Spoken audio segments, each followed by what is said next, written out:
Իդեալ համակարգը տեղաբաշխում է 1 միլիարդ դրամի գովազդային ֆոնդ նորակառույց բնակարանների բոլոր շահառուների միջև։ Յուրաքանչյուր ընտանիք կարող է ստանալ 500,000 դրամի սերտիֆիկատ, որը կդառնա ձեր առաջին քայլը բնակարանը երազանքի տուն դարձնելու ճանապարհին։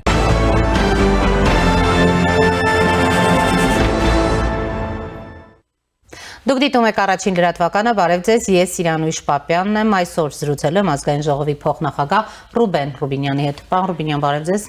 Շնորհակալ եմ հրավերն ընդունելու համար։ Եվ այսպես, պարոն Ռուբինյան, ուժեղ տղաների նոր այսպես չելենջ է մեկնարկել քաղաքացիական պայմանագրում, թե սա վարչապետի անձնական ուրեմն նախաձեռնությունը Երևանից, եթե չեմ սխալվում, արդեն 3-րդ տեսանյութն ենք տեսնում ուղղված ուժեղ տղաներին, այս անգամ արդեն հասցեական Ռոբերտ Քոչարյանին, Սամվել Կարապետյանին եւ Գագիկ Ծառուկյանին։ Քաղաքացիական պայմանագրում չի չելենջը մեկնարկել, չելենջը մեկնարկել է օլիգարխների շարքերում։ Մենք էլ ֆիտ ենք տալիս այդ չելենջին, որ իրենք ապացուցեն, որ իրենք ուժեղ տղաներ են։ Տեսակ արդեն, որ բայց այնտեղ ուժեղ տղա չկա, էլի։ Հայտնի է դա։ Բայց դուք երևի չեք տեսել քննչական կոմիտեն բավարարել է փաստաբանի միջնորդությունը եւ այսուհետ Սամվել Կարապետյանը կկարողանա արդեն Ձեր ասացի մեջ փաստական սխալ կա։ Ոչ միայն այսուհետ կկարողանա Սամվել Կարապետյանը, նույն ինքը ռուսաստանցի օլիգարխը միշտ էլ կարողացել է հրապարակային ելույթով հանդես գալ։ Ինքը այն կետից սկսած, երբ որ ինքը հայտնվեց տնային կալանքի տակ, սովորական կալանքի փոխարեն ինչքան անցել, 2 ամիս անցել է, չէ՞ երևի, կամ ավել։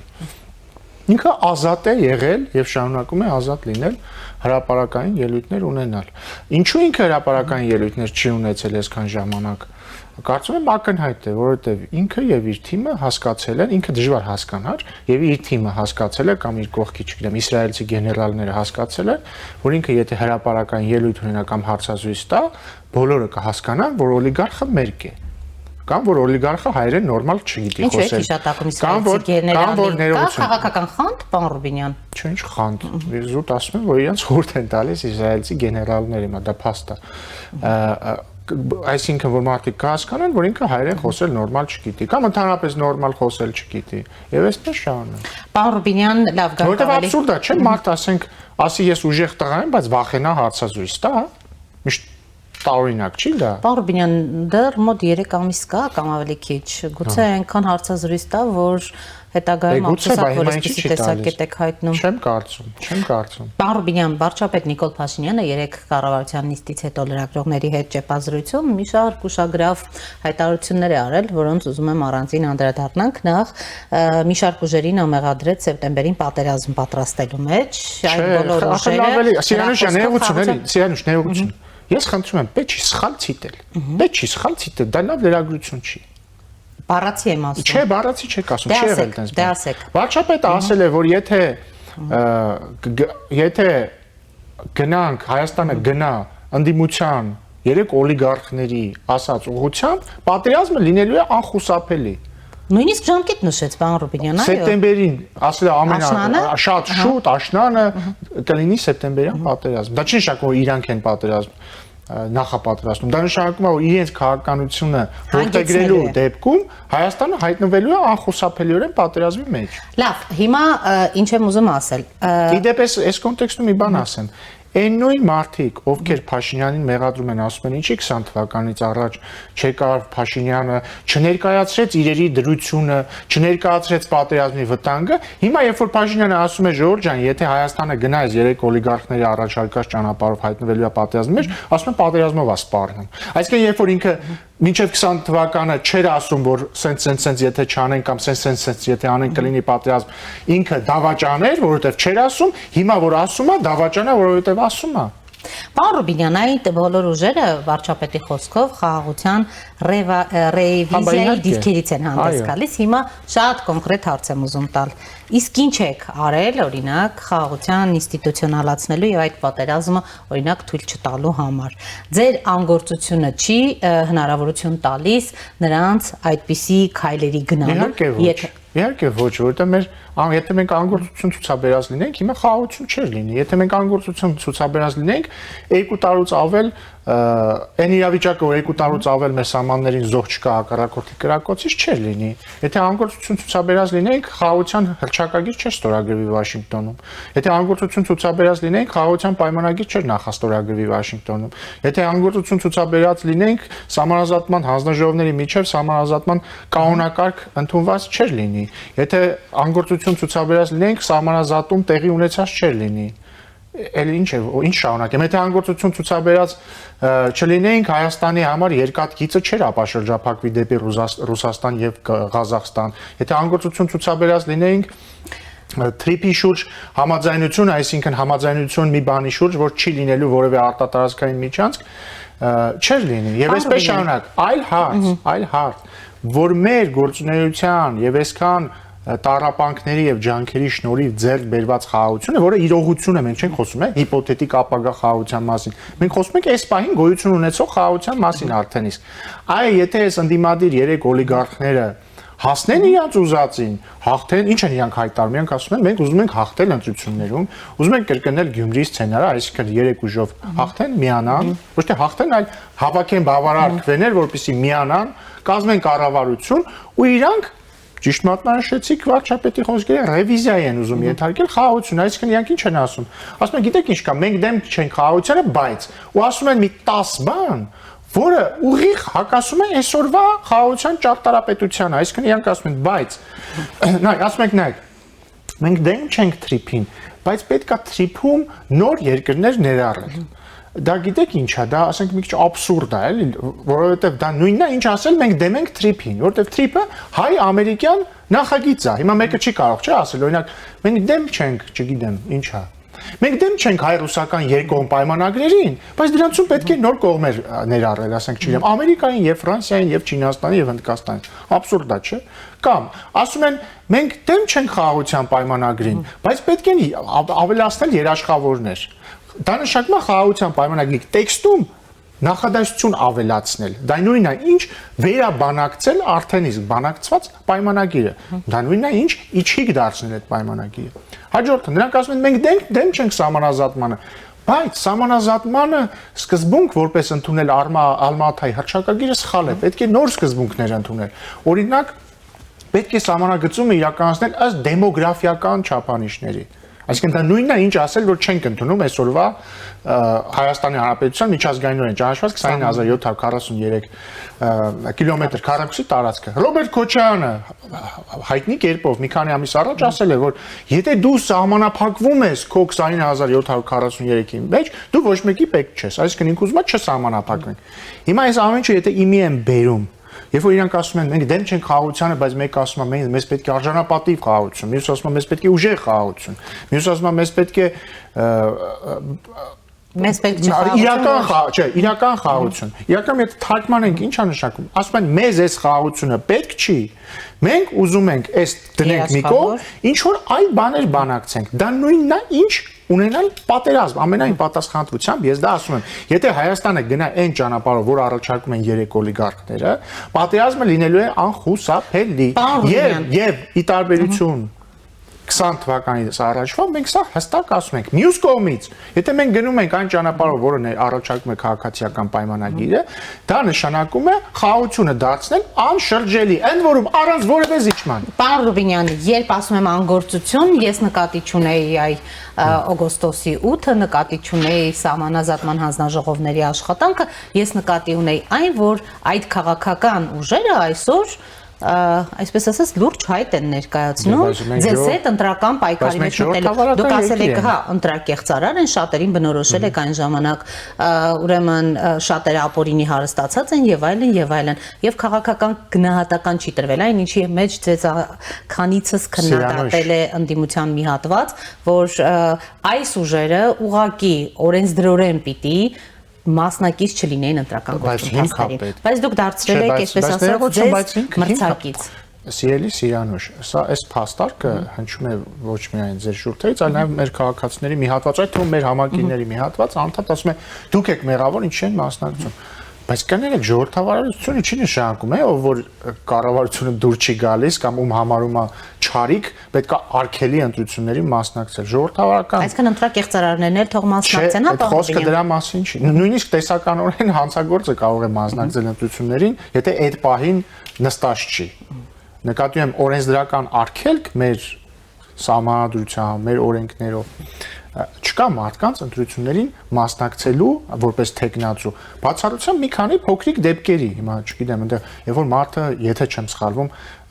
այդ պահին քրեակատարողական հիմնարկում իր պատիժն է կրում կամ երբ որ մարդը Հայաստանի քաղաքացի չի եւ այսպես շարունակ այսինքն մի քանի բան կա բայց մյուս առումներով եթե մարդը Հայաստանի քաղաքացի է վերջին 4 տարին եղել է միայն Հայաստանի քաղաքացի եթե վերջին 4 տարին բնակվել է միայն Հայաստանում ոչ ոք այդ մարդուն, եթե այդ մարդը բավարարում է այդ պայմաններին, ոչ ոք չի կարող այդ մարդուն արգելել մասնակցել ընտրություններին։ Այլ հարց, որ ժողովուրդը չպետք է ընտրի այդ մարդկանց, որովհետև այդ մարդկանց ընտրելը նշանակում է վերադարձ ընտրակեղծարարությանը, վերադարձ օլիգարխիային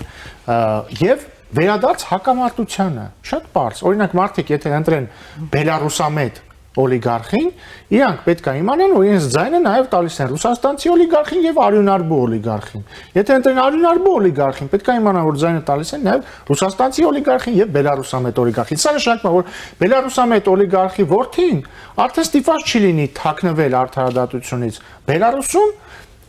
եւ ինքը հանգիստ հետ կգա եւ ոչ ոք իրան չի դատապարտի ենթադրաբար կազինոյում կրակելու համար ու ինքը հանգիստ կկարողանա ինչքան ուզի կազինոներում կրակի արյունարբու օլիգարխը երբևիցե երբ որ դատախազությունը կամ դատանում երբ որ դա ապացուցվի երբևէ Հայաստանի բյուջետ չի վերադարձնելու 200 միլիոն դոլարին համարժեք գույքը եւ գումարները ռուսաստանցի օլիգարխը կիրակոծի ներողություն ռուսաստանցի օլիգարխը կիրականացնի իր բազմամյա երազանքը Հայաստանում ռուսերենն ու անգլերենը դարձնել պետական լեզու, այսինքն կասի ժողովուրդ ջան, դե չգիտեմ ոնց պետք է հիմնավորել, երբ պետք է ասի հայերենը այտենց մի քիչ բան, այտենց տուֆտա լեզու է, եկեք բերենք ռուսերենն ու անգլերենը դարձնենք պետական լեզու։ Այս ամեն ինչի կողմ քվեարկել է նշանակում, քվեարկել այս մարդկանց։ Ու ամենակարևորը, այս մարդիկ, այս օլիգարխները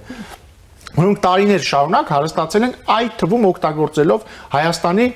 կոնֆլիկտային միջավայր լինելը, երբ որ բարձրագոչ sense խոսքեր են ազգային բաներ են ասել, բայց իհարկե զոհերը ձեզ ժողովուրդ ջան, փողը մեզ այդ տրամաբանությամբ։ Հիմա իրանք կրկնելու են դա։ Իրանք իրանց գործունեության արդյունքում լինելու է պատերազմ։ Պարոն Ռուբինյան, գույները չեք խտացնում, նկատի ունեմ այսպիսի խոսույթ օգտագործելով պատերազմ եզրույթը եւ այլն այն վտանգները, որոնց մասին հենց նոր խոսեցիք։ Վախի մթնոլորտ Սերվանը հասարակության որ տեսեք, եթե մեզ չընտրեք, ինչ է լինելու ձեզ հետ։ Մենք չենք ասում են, եթե մեզ չընտրեք, ասում ենք, եթե իրանց ընտրեք, քանի որ իրանք արդեն հայտարարում են իրանք ինչ են ուզում անեն եւ եթե իրանք ընտրեք իրանք անելու են այն ինչ հայտարարում են որ ուզում են անեն դա անխուսափելիորեն բերելու է պատերազմի ասում եմ կրկնում եմ նույն մարդիկ մեզ ինչ են ասում են մինչեւ 20 թիվը ինչի չասեցիք որ պատերազմի ռիսկ կա չգիտեմ բանը ռազմական փոխհարաբերակցության մասին ինչի չխոսացիք ինչի չխոսացիք իրավիճակը ինչի բաց չեկաք չասեցիք Ժորժ ջան հիմա բաց եկել ասում ենք եթե 3 օլիգարխները հասնեն իշխանության լինելու է պատերազմ։ Պարոն Ռուբինյան։ Եվ լինելու է Հայաստանի ինքնիշխանության կորուստ։ Եվ պարոն Ռուբինյան, պատերազմով կամ առանց։ Տեսեք, հիմա վարչապետը ուժեղ տղաների այդ շարքը երբ սկսել էր, Նարեկ Կարապետյանն էլ հորդորում էր վարչապետին Արայով չխոսել եւ այլն վստահ եմ հետեւել։ Սերժ Սարգսյանի ճտի որդին չի կարող վարչապետին որևէ բան հորդորել, անցանք առաջ։ Դատելով այս ելույթներից ամեն դեպքում ուժեղ տղաների եւ այլնի կարող ենք ասել, որ ուժեղ Հայաստանն է, Հայաստան դաշինքն է լինելու ձեր թիրախում եւ Բարգավաճ Հայաստան կուսակցությունը։ Ինչ նշանակում մեր թիրախում։ Հիմնական մրցակից պայքարի մեջ։ Չէ, հարցը մրցակիցը չի, մենք գնում ենք խորհրդարանական ընտրություններում սահմանադրական մեծամասնություն ստանալու նպատակով։ Մեր զրուցակիցը Հայաստանի Հանրապետության ժողովուրդն է։ Մենք մեր ժողովրդի հետ ենք խոսելու, մենք մեր ժողովրդին ներկայացնելու ենք այն ինչ որ մենք ուզում ենք, նախ այն ինչ մենք արել ենք, իսկ մենք քիչ բաներ չենք արել, մենք հաստատել ենք խաղաղություն։ Մենք պարտադիր զինվորական ծառայությունը դարձրել ենք 1.5 տարի 2 տարվա փոխարեն։ Մենք ներդրել ենք առողջապահության պարտադիր ապահովագրություն, որը թույլ է տալիս 100 հազարավոր մարդկանց ձրի բուժվել։ Մանկապարտեզներ, դպրոցներ, չէ, բայց ինձ չեք ասում մանկապարտեզներ, դպրոցներ ոնց որ ոչ մի բան է, էլի։ Մեր իշխանության օրոք ավելի շատ մանկապարտեզ է կառուցվել, քան Հայաստանի անկախությունից ի վեր։ Հասկանում եք։ Մինչև մեզ 90-ից 91-ից մինչև 2018 թիվ ավելի քիչ մանկապարտեզ է կառուցվել, քան մեր օրոք։ Ու դպրոց եւ չէ դպրոցը չգիտեմ թիվը մանկապարտեզը վստահաբար մենք բարձրացրել ենք բոլորի թոշակները մի քանի անգամ այս վերջին բարձրացումն էլ 10000 դրամով մինչև 10000 դրամով բայց մեծ մասի համար 90%-ի համար հենց 10000 դրամով եւ այսպես շարունակ հաջորդ եւ մենք մարդկանց բացատրել ենք թե մենք ինչ ենք ուզում անել մենք ժողովրդին ասելու ենք եւ ասում ենք ժողովուրդ ջան եկել է հանգիստ խաղաղ եւ հարստանալով ապրելու ժամանակը։ Եկել է որպեսզի մենք էլ չմտածենք եւ ոնց փախցնենք մենք նկատի ունեմ բանի մեջ, էլի։ Ամբողջության մեջ ոնց փախցնենք մեր տղա երեխաներին բանակից, ոնց չգիտեմ, ինչ անենք, ոնց պատրաստվենք պատերազմի։ Եկել է ժամանակը, որ մենք պայուսակներ չհավաքենք, տանը պահենք, ամեն անգամ երբ որ պայթյուն լսենք, նկատի ունեմ բանի, ճայթրուկի, ասենք թե չմտածենք պատերազմի մասին եւ այսպես շարունակ։ Եւ եկել է որպեսի փող աշխատի Հայաստանի ժողովուրդը, ոչ թե 3 օլիգարխներ։ Եկել է ժամանակը, որպեսի մեր սահմանները բացվեն, որպեսի մեր տնտեսվարողները կարողանան օգտվել տրանզիտային ճանապարհներից, երկաթուղուց, որպեսի բաներ արտահանեն եւ որպեսի Հայաստանի տնտեսությունը զարգանա եւ մարդիկ հարստանան։ Այնինչ ներկայացնում եք շատ գեղեցիկ է, պարոն Ռուբինյան, բայց երբևէ հարց առաջացել է ձեզ մոտ, լավ, այսքան բան արեցինք, բայց ինչու կա այսքան մեծ դժգոհություն։ Ինչու օրինակ հարցումների արդյունքում բարձ է դառնում, որ 48%-ը ընդհանրապես չի ուզում մասնակցել ընտրությունների։ Պարբերաբար ասում եք, որ Քոչարյանը եւ նախկին իշխանությունը ձեզ համար գտնված ընդդիմություն է, բայց երբևէ հարց տվել եք, մեր երկրի համար նորմալ է, որ ձեզ համար իդեալական դիտարկվող ընդդիմություն ունենք մենք։ Մեզ համար բացարձակապես իդեալական չի։ Երկրի համար շահավետ է առհասարակ այսպես շահավետ չի, խայտարակություն է, քայլող խայտարակություն է մեր ընդդիմությունը, ինչն է շահավետ մեր համար։ Ընդհանրապես շահավետ չի մեզ համար։ Ես հույս ունեմ, որ այս ընդդիմությունը զրոց ձայն կստանա այս ընտրությունների ժամանակ եւ ես հույս ունեմ, որ նորմալ ընդդիմություն կլինի։ Ինչ վերաբերում է դժգոհությանը, դա ձեր գնահատականն է, որը մենք կստուգենք էմպիրիկ ստուգման կենթարկենք հունիսի 7-ին եւ կտեսնենք ումից են դժգոհ եւ ումից դժգոհ չեն։ Պարոն Ռուբինյան, նշեցիք քայլող խայտարակություն եւ այլն, բայց իշխանությունը մեղքի բաժին ունի նման ընդդիմություն ունենալու համար։ Մենք իրենց ոչ ծնել ենք, բուծում նման ընդդիմություն։ Ոչ մենք իրենց ծնել ենք, ոչ դաստիարակել ենք, ոչ տարել ենք դպրոց, ոչ մի բան չենք արել։ Երբ որ մենք եկանք իշխանության, իրանք արդեն կային են։ Իրանց համար մեղավոր են իրենք 2 տարեկան երեխա չեն, որ մենք մեղավոր լինենք իրենց համար։ Եվ ասեմ ձեզ, ասենք այնպես չի, որ մենք ենք Քոչարյանին ընտրել եւ մեր շնորհիվ չի, որ ինքը 23% է ստացել, 23 թե 21, 2021 թվականին, որ հայտնվել է խորհրդարանում։ Կրկնում եմ, եթե մեր ժողովուրդը չի ուզում Քոչարյանի պեսներին տեսնել խորհրդարանում, թող 0 ձայն տա Քոչյանի պեսներին, թող այն ռուսաստանցի օլիգարխի թիմին 0 ձայն տա, թող բելարուսամետ օլիգարխի թիմին 0 ձայն տա, թող նորմալ ուժերին ձայն տա։ Մենք ստեղծել ենք հավասար պայմաններ, մենք ընտրություններ չենք կեղծելու, որևէ մեկին չենք արգելելու անել բան, որը ինքը իր օրենքով, կրկնում եմ, օրենքով ունի իրավունք անելու։ Մնացածը ժողովուրդն է որոշելու։ Իշխանությունը երերում է, ձեր ոտքերի տակից գնում է, հաստատ կգնա կընտրակեղծարարության։ 8 տարիա դա են ասում, բայց չի չեն գնացել։ Բայց Գյումրիում ինչի ընտրակեղծարարության չգնացին։ Համապետական մասշտաբի ընտրություններ չէին համակարգային։ Բայց 21 թվին ինչի ընտրակեղծարարության չգնացինք։ Բոլորը ասում են դուք պարտվելու եք։ Տեսակ դեռ որ պարտվելու։ Այդ ոնց, մինչև այդ էլի ձերպես լրագրողները ասում էին բոլորը ձեզնից դժգոհ են, դուք պարտվելու եք, բայց ոնց չպարտվեցին։ Պարոն Ռուբինյան, Քոչարյանը, որը Հայաստանի Դաշինքի վարչապետի թեկնածուն է, ուրեմն եւ ասում է, որ միասին կարող ենք նրանց կարգախոսն է հայտարարեց, որ չի հանգստանալու մինչև ձեզ չհեռացնի։ Չի սարսափեցնում ձեզ այս անհանգստություն պարոն Քոչարյանին։ Տենց անհանգիստ էլ փաստորեն պետք է լքի այս մեղսավոր աշխարհը։ Նիկոլ Փաշինյանը բոլորովին վերջերս հայտարարեց, որ 26-ից հետո այլևս չենք տեսնելու քաղաքականությամբ զբաղվող օլիգարխ, նախկին նախագահ։ Եթե ռուսաստանցի օլիգարխը, նաև Ծառուկյանը, Քոչարյանը չեն լինելու խորհրդարանում, այդ դեպքում ձեր կարծիքով ովքեր են, որ կհայտնվեն 27-ի հունիսի 7-ից հետո խորհրդարանում։ Դա ժողովրդից է կախված, բայց որպեսզի ձեր նշած օլիգարխները չլինեն խորհրդարանում, ժողովուրդը պետք է զրոքվի տա իրանց։ Վարչապետը վստահ է, որ չեն լինելու, ուզում եմ տեսնել դուք եք վստահ այդքան վեր։ Վարչապետն իր ցանկություն է հայտնել եւ ես ամբողջովին կիսում եմ այդ ցանկությունը, բայց այս դեպքում կախարդական փայտիկը մեր ձեռքում չի, ժողովրդի ձեռքում է։ Եթե ժողովուրդը կտա 0 քվե, իրենք չեն լինի։ Կտա շատ քվե, իրենք կլինեն։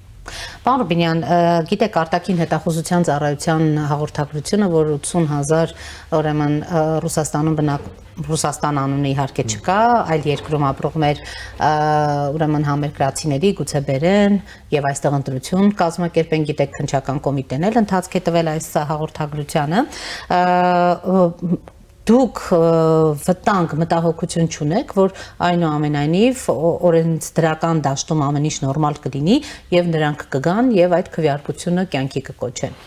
Որովհետեւ գիտեք գումարի դիմացել լինելու դա խոստումների դիմացել լինելու ծանոթ բարեկամ ընկեր մեկը չեղավ օրենսդրական նորմալ էլի, եթե ինչ-որ մեկը գումարի դիմաց է քվեարկելու դա դժվար է լինելու ապացուցել, պարոն Ռուբինյան, օրինակ ես ուզում եմ մարդիկ իմանան հետեւյալը։ Նախ տարբերակ ենք էլի Հայաստանի ցանկացած քաղաքացի իրավունք ունի քվեարկելու Հայաստանում, սա անկախտելի իրավունք է, նորմալ է, կոչ ենք անում բոլորին քվեարկել եւ վստահ ենք, որ այդ թվում Ռուսաստանաբնակ մեր հայրենակիցների մեծ մասը քվեարկելու է քաղաքացիական պայմանագրին։ Մյուս կողմից լինի դա Հայաստանում, թե Հայաստանից դուրս, եթե որևէ մեկը մեր քաղաքացիներին ֆինանսապես կամ այլ կերպ կշահագրգռի քվեարկելու համար, քվեարկության համար, դա հանցագործություն է, ընդ որում պատասխանատվություն են կրելու ոչ միայն շահագրգռողները, այլ նաև շահագրգռվողները։ Եվ հետեւաբար այն մեր քաղաքացիները Ռուսաստանում բնակվող օրինակ, քանի որ Ռուսաստանից խոսեցիք, բայց կարող է այլ տեղեր լինի։ Այլ տեղեր կան։ Եթե այդ քաղաքացիները մտածում են, որ օրինակ իրանց Ռուսաստանում շահագրգռեն այստեղ չեն իմանալու, իրանք սխալվում են եւ ես ուզում եմ, որ բոլորը իմանան, որ Հայաստան մտնելուն պես այդ կրկնում եմ ոչ թե սովորական ազնիվ քաղաքացիներ, այլ բոլոր նրանք, ովքեր օրինազանցության դիմաց կլինեն, ովքեր կաշառք վերցրած կլինեն կամ այլ կերպ ընդունած կլինեն շահագրգռվածությունը, որ իրանք օրենքով սահմանված պատասխանատվություն են կրելու։ Իրավապահները զգոն են ուզում եք ասել, ամեն ինչ կստուգվի։ Այո։ Սահմանադրության նախագիծը արդեն փաստորեն կուսակցության ներսում քննարկվում է, պարոն Ռուբինյան, գիտեմ, որ հետո կլինի խորհրդարանում, բայց նաև գիտենք, որ խորհրդում մեծ հաշվով լուրջ քննարկումներ չեղան, վարչապետն էլ խոսեց երեկ այն մասին, որ շատերը բացակայել են այդ նիստերից, Դանիել Իոնիսյանն էլ նշեց, որ ձեր թիմակիցներն են փաստորեն բացակայողները եղել այդ նիստերից։ Այսինքն հիմա այս պահին հիմա այս թեման քննարկել օգտակար չեմ համարում, թե որտեղ եղավ եւ ինչ։ Բոլոր տեղեր էլ քննարկումներ եղել են, Սահմանադրության վերջնական տեքստը երբ որ պատրաստ լինի, կհրապարակվի։ Դա ինքը շատ դեռ բավականին հում վիճակում է։ Եվ այս կոնտեքստում ուզում եմ անդրադառնանք նաև ԱՄՆ հետախուզության քաղաքականապես նկատի ունեմ, էլի, այսինքն իրավաբանական աշխատանք տարվել է, բայց քաղաքականապես դեռ պետք է մենք վերջնական նախագիծ ստանանք։ Ընդհանրապես ես չեմ հասկանում ինչ են մարդիկ փորձում նախագիծը քննարկել, երբ որ ինքը դեռ նույնիսկ նախագիծ չի դարել, էլի վերջնական։ Դուք տեսել եք տեքստը, որովհետև նաև ասում եմ չկա վերջնական տեքստ։ Մամուլում այդ այսպես ասած վերջնական տեքստը կարողացել էր մամուլը գտնել եւ տարածել։ Մամուլը չի կարող գտնել վերջնական տեքստը, եթե այդ վերջնական տեքստը բոլոր քննարկումներով անցած, այսինքն այն տեքստը, որը իշխող ուժը ուզում է ներկայացնել որպես սահմանադրական նոր սահմանադրության նախագիծ, այդ տեքստը չկա, հետեւաբար այն մամուլում չի կարող հայտնվել։ Պարոն Ռուբինյան, իսկ իրականում չունեք մտավախություն, որ անգամ այդ տեքստը հաստատվելուց հետո, հանրակրվե դնելուց հետո այն ուղղակի հնարավոր է կյանքի չկոչվի։ Օրինակ ամերիկյան հետախուզության ծառայությունը իր զեկույցում հրապարակել էր, որ Հայաստան-Ադրբեջան խաղաղության պայմանագրի ստորագրման համար կան խոչընդոտներ եւ այդ խոչընդոտը որպես օրինակ բերվում էր սահմանադրությունը ու նշվում էր, որ եթե նույնիսկ այդ հանրակրվեն կյանքի կոչվի, հնարավոր է այն չանցնի։ Հասարակության տրամադրությունները չափելով եթե հանրակրվեն կյանքի կոչվի, հնարավոր է այն չանցնի։ Այո, այսինքն չստանա քաղաքացիների, այսպես ասած, այոն։ Տապալվի այդ հանրակրվեն։ Հանրակրվե լինի, բայց այն հնարավորություն ձեր հարցը լավ չհասկացա, բայց ամեն դեպքում մեր հանրակրվե ընդունելու գաղափարը որևէ կապ չունի Հայաստան-Ադրբեջան խաղաղության պայմանագրի ստորագրման հետ։ Բացարձակ որևէ կապ չունի։ Հետևաբար ձեր հարցը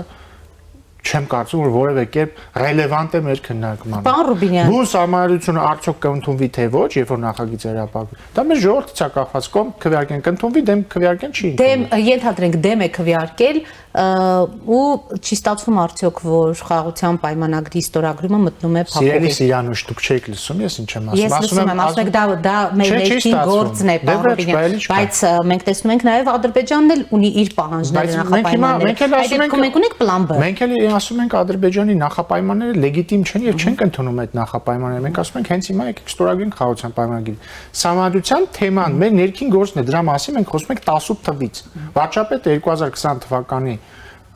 հուլիս ամսին, եթե չեմ սխալվում, պատերազմից առաջ հայտարարել է, որ մեզ պետք է նոր սահմանադրություն։ Դա որևէ կապ չունի խաղաղության պայմանագրի ստորագրման կամ չստորագրման մեջ։ Ամենայնիվեզ մենք նման կապ չենք դնում։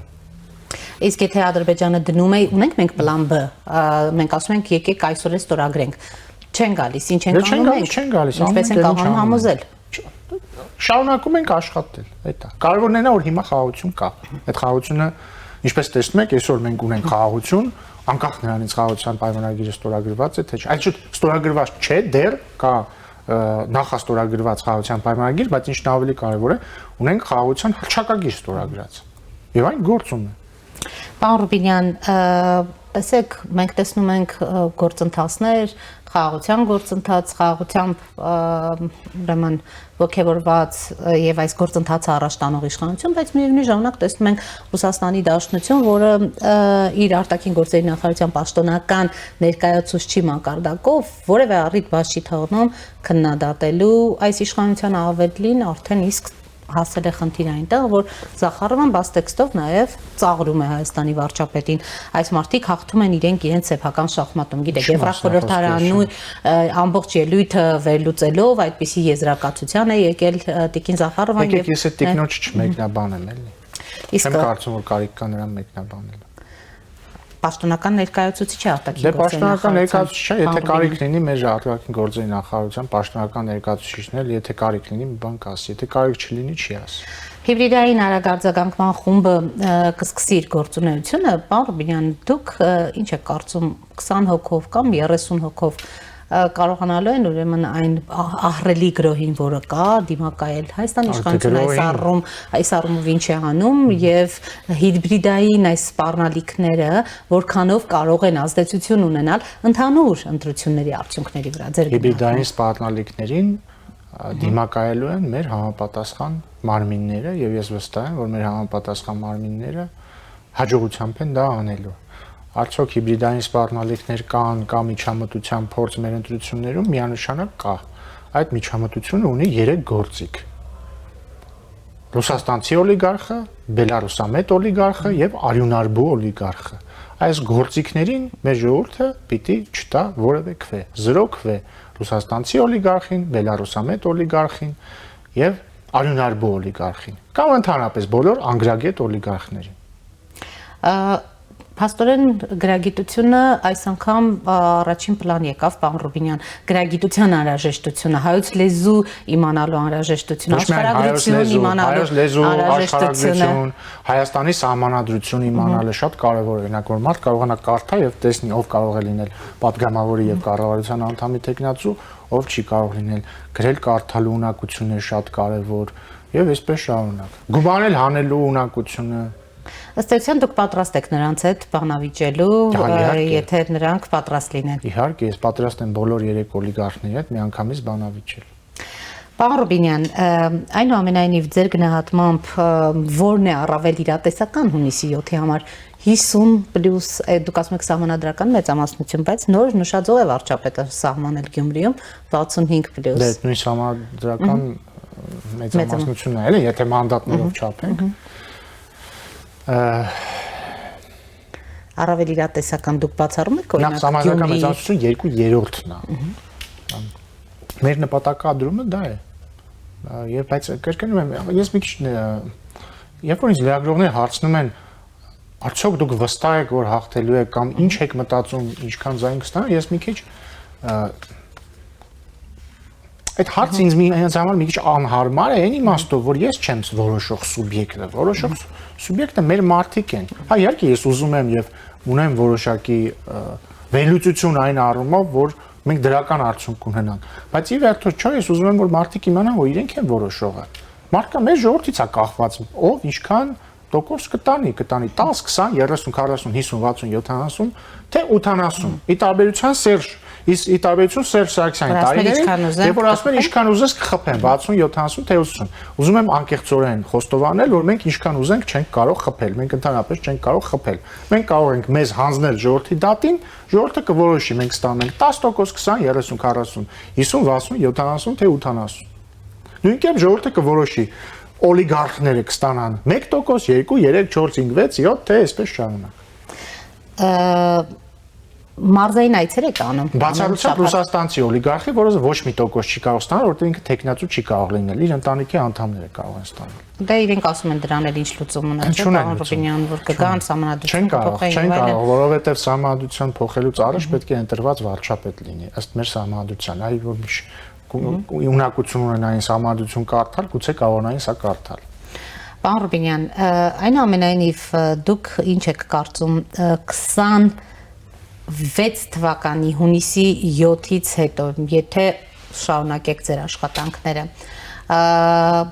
որ ուղղություններն են, որոնք լինելու են ձեր, այսպես ասած, առաջնահերթությունը, խաղաղությունից դուրս եմ նկատի ունեմ, որովհետև այս ամբողջ տարիների ընթացքում ամենաշատը, որ ձեզ քննադատել են, դատաիրավական համակարգի հետ կապված են եղել, այդ ձեր նշած մարդկանց ապօրինի հարստացած ունեցվածքը պետությանը չվերադարձնելու գործընթացն է եղել, այս առումով դուք։ Դե բայց եկեք թվերով խոսենք, էլի։ 18 թվականից մինչ օրս տարբեր տեսակի հայցերով եւ գործերով, հաշտությամբ եւ վճիռներով 700 միլիոն դոլարից ավել գումար է վերադարձվել մեր պետական բյուջե։ 700 միլիոն դոլար, հասկանու՞մ եք։ Եվ այստեղ ուզում եմ հարցնել, խոշոր ձկներից քանիսից եք կարողացել։ Բազմաթիվներից, երբ որ մենք ասում ենք հատիկ առ հատիկ, չէ, վարչապետը բարբերաբար հրապարակում է, կարող է, ու ընդ որում որ մի հատը կարդում ես, կարող է փոքր թիվ թվա, ասենք, չգիտեմ ինչ որ 30 միլիոն դրամ, կարող է փոքր թիվ տվա, բայց այդպես հատիկ, դա այս պահին արդեն 700 միլիոն դոլար է։ Ընդ որում, այս հայցերը ախր շարունակվում են, դուք պետք է հաշվի առնեք, որ գործընթացը հատկապես ապօրինի գույքի բռնագանձման բավականին ուշ է սկսել, ոչ թե հենց 2018 թվականից, բայց հերթով վճիռները արդեն լինում են։ Հիմա մենակ Քոչարյանից 200 եւ իր ընտանիքից դատախազությունը պահանջում է 200 միլիոն դոլարին համարժեք գույք եւ դրամական միջոց։ Է պարզ է, եթե իրենք հաղթեն, այդ 200 միլիոնը ինքը չի տալու բյուջե, հակառակը 200 միլիոն ավելանալու է նույն օրը կամ 2 օր հետո, այսպես շարունակ։ Հիմա մարզերում խոստանում եք, որ այդ պետությունից կողացվածը այս ամենախոշոր լավ ձկների դեպքում ձեր չկա, նախ ցուկը շատ առաքինի կենթանի է։ Վարչապետի բառն օգտագործում ինքնասեր փոքր եւ միջին, փոքր եւ խոշոր։ Եկեք մուկ ասենք։ Բոլոր սերմացու գողացող մկները սերմացուն վերադարձնելու են, դա ձև չկա, եթե մենք շարունակենք լինել իշխանություն։ Բայց ես ուզում եմ հիմնավորել, էլի, ես ուղղակի մերկապարանոց չեմ ասում, արդեն իսկ 700 միլիոն դոլար վերադարձվել է, ու շարունակելու են իրենք վերադարձնել այդ ամեն ինչը։ Ի վերջո իրանք ինչի են մտել այսպես կատաղի քաղաքական պայքարի մեջ, որ չվերադարձնեն։ Բայց միևնույն ժամանակ պետք է ֆիքսել էլի, որ մենք բոլշևիկ չենք, մենք չենք կարող առանց դատավճռի այտենց մի ձուկ գտնենք, ասենք, արի փողերդ մուծվի բյուջե, մենք պետք է, այսինքն դատախազությունը պետք է դա հիմնավորի, դատարանը պետք է վճիռ անի, հակառակ դեպքում քաոս կդառնա, մենք հրեշ կդառնանք, հասկանում եք, կարևոր է որ երբ որ հրեշին սպանում ես, ձեռքի հետ դու հրեշ չդառնաս։ Հիմա մենք ուզում ենք սպանենք հրեշին առանց հրեշ դառնալու։ Շնորհակալ եմ, պարոն Ռուբինյան։ Շնորհակալ։